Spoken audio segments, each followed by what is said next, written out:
In this lesson, we're going to continue our discussion on the unemployment rate, which is what's considered to be U3, and compare that to the non-cyclical rate of unemployment, which includes both structural unemployment and frictional unemployment. This is the long run rate of unemployment. If the unemployment rate falls below that rate, we call this beyond full employment. For instance, if the non-cyclical rate of unemployment is 4.5% and the unemployment rate is 3.6%, this is considered to be beyond full employment. For instance, if the non-cyclical rate of unemployment is 4.5%, that means that the employment rate is 95.5%. And if the unemployment rate is 3.6%, that means the employment rate is 96.4. And we consider that then to be beyond full employment. When you look at the Trump administration, you can see when he took office that the unemployment rate was 4.7 and the non-cyclical rate of unemployment, or the long run rate of unemployment, was 4.6. And from January of 2017 all the way to January of 2020, as you can see, the unemployment rate continued to go down to 3.6%, which meant that the economy was beyond full employment. Again, we're going to leave out 2020 until the end because that was an anomaly or sort of an outlier type of year. And we will get to that by the end of this lesson. Looking at President Biden and Harris administration, when they started, in January of 2021, the unemployment rate was 6.4%. By the time we got to the end of 2021, the non-cyclical rate of unemployment and the actual unemployment rate were almost identical. Beyond that period of time, then, as you can tell, the unemployment rate fell below the non-cyclical rate of unemployment, which meant that the economy was beyond full employment.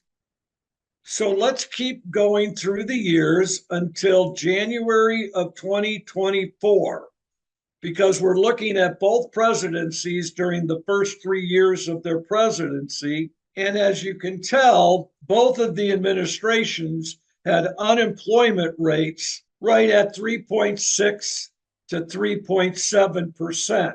We are now going to add in the year 2020 and look at the COVID-19 recession. Again, this COVID-19 recession only lasted 2 months. When you ask people how long did this COVID-19 recession last, usually all of them will give you a period of time longer than just this short 2 months.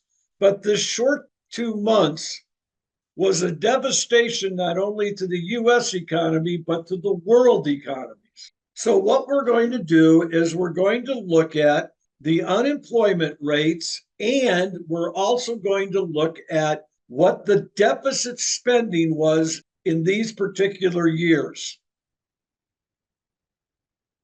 So looking at Trump's first year, as unemployment was dropping below the non-cyclical rate of unemployment,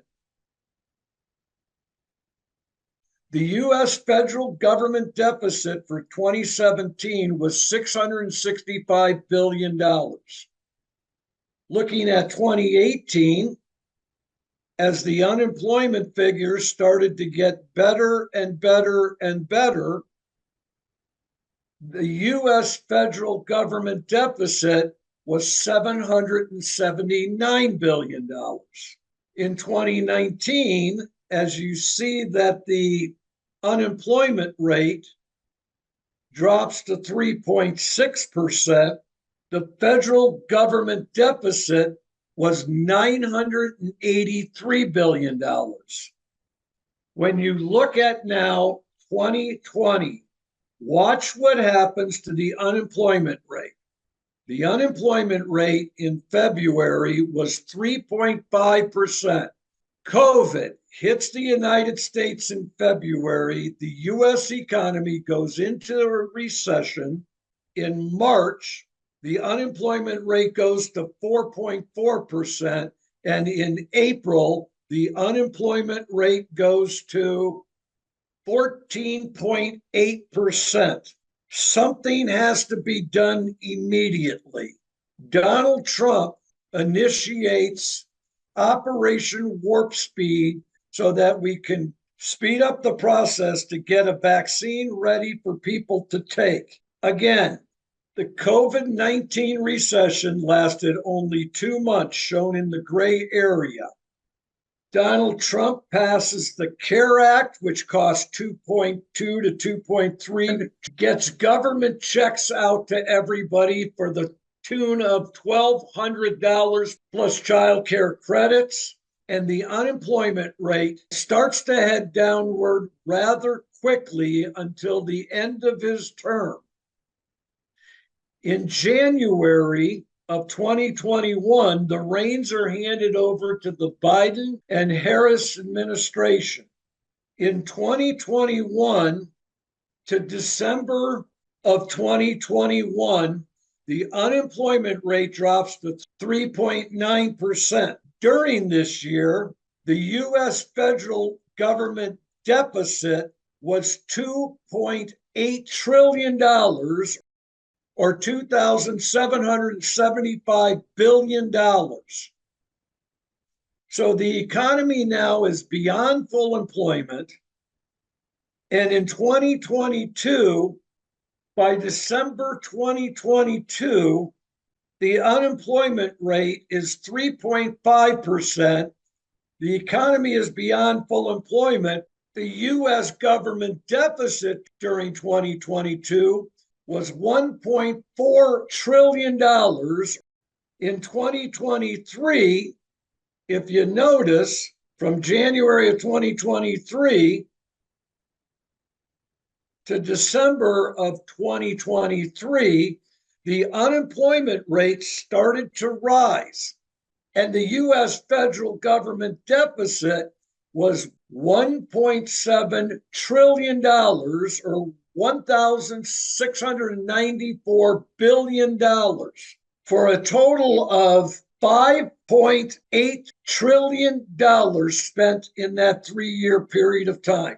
In January of this year, as you can tell, the unemployment rate is climbing after all of these trillions and trillions of dollars were spent to try to revive this economy.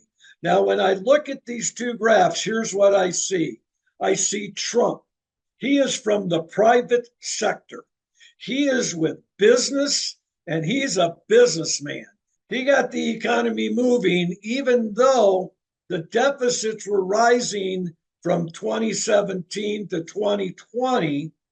Look at the difference between the amount his deficits are compared to the deficits that the Biden-Harris administration had during their first 3 years. Again, the pandemic recession lasted 2 months.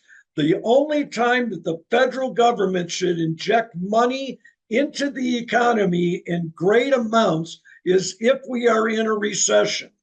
A lot of people think the recession is still going on.